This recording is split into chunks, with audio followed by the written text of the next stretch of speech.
Welcome to the Champion's Corner, where sales training meets the mindset of a champion. I'm Mark Kelly McLean, former Canadian champion, world bronze medalist, and your coach in the world of sales. I took the discipline, focus, and resilience from boxing and brought it into business. Here, we turn sales pros into sales champions with real tactics and winning mindsets. So lace up, keep your guard up, and let's get to work. You're in the Champion's Corner.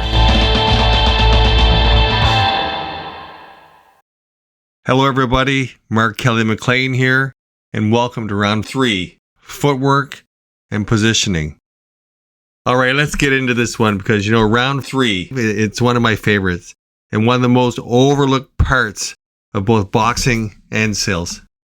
So footwork and positioning, most people hear that and they think it's some complicated technical thing, but honestly, it's simple, it's basic.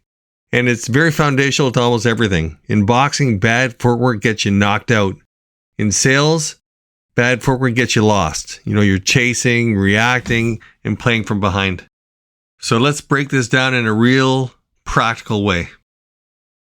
So footwork is the skill that basically changes everything. I always tell people, you can have the best punch in the world, but if your feet are in the wrong place, that punch is useless.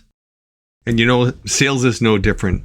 Footwork in sales is how prepared you are coming into the call. How balanced you feel during the conversation. Whether you're chasing or leading. Whether you're steady or scrambling. You can hear in a salesperson's voice when their feet are off.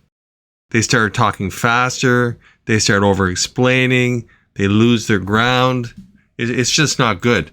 And once you lose your footing, you're done. You're done for sure. The call becomes a scramble. Good footwork means you're planted. You're in control. You can move in any direction without panic. That's when you can actually sell, not just survive. Let's move into positioning. Where you stand changes basically what you see. Positioning is huge. In the ring, your position determines your angles, your openings, and your safety. In sales, your position determines basically your influence. Here's what I mean by positioning. Are you coming at the customer head on? Are you coming from the side, helping them see a new perspective? Or are you behind them chasing the entire call? Too many reps spend the entire call behind the customer trying to catch up to whatever the customer says. That's bad positioning. The best position, right beside them. Not fighting them, not pushing them, not chasing them, but walking with them, pointing out what they might be missing. Guiding the angle from the conversation. When your position is right, you don't even have to sell. The customer invites you right into the problem. We're going to move into reading the movement, not just the words. One thing boxing teaches you is this. A fighter's feet tells the truth. It's no different in sales. Customers communicate far more through their pace, tone, and energy than through the actual words they use. Okay, so you're looking at body language, all of those different pieces. So pay attention to their movement. Are they leaning in? Are they pulling back? Are they speeding up? Are they slowing down? Do they pause after certain questions? Do they seem energized or hesitant? These are all cues. These are all the little steps they take in the conversation. If you feel them stepping back, don't chase. Give them some space. Clarify something, reset. If you feel them stepping forward, don't overthink it. Move with them. Lean in. Ask deeper questions. Create momentum. When you read their movement, the conversation becomes smooth instead of forced. This is a topic I really enjoy. Creating angles and how professionals open up opportunities. Great fighters don't always hit harder. They create better angles. Learning how to fight at angles is so pertinent to be successful in boxing and in sales as well. In sales, creating an angle is often the difference between a no and a breakthrough. Creating an angle can be as simple as reframing the question, offering a perspective that hasn't been considered yet, introducing context they didn't realize mattered. It could be shifting away from price to value or turning emotion into logic or vice versa. A slight pivot can change the entire direction of the call. For example, if someone says your price is too high, most reps, basically attack that directly oftentimes. I prefer to take an angle, let's talk about what high means compared to what outcome. Now we're in a different conversation, one where I'm not fighting them, but positioning myself to help them. Angles create openings, openings create wins. Here's a topic I think everyone's going to love. Resetting, the secret to staying calm under pressure. And we're always under pressure, and it's difficult sometimes to stay calm.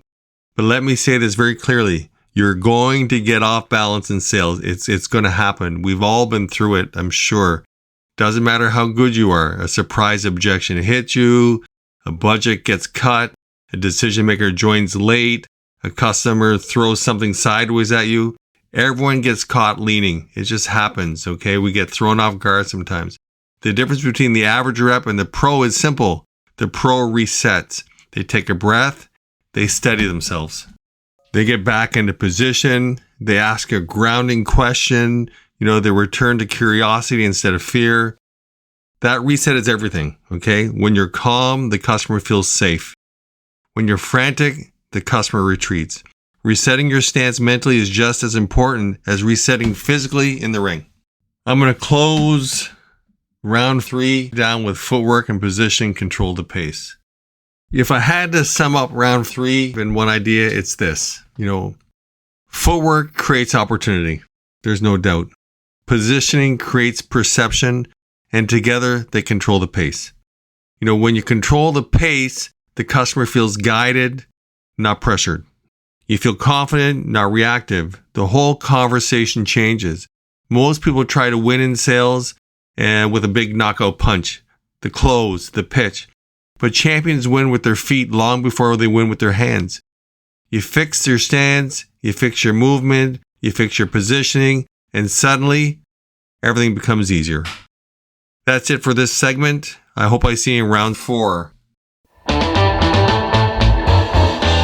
That's it for this round of the Champions Corner.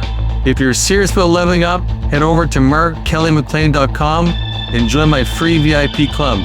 You'll get access to knockout sales strategies in every new podcast episode. While you're there, sign up for my sales training program or book me to lead a seminar for your team.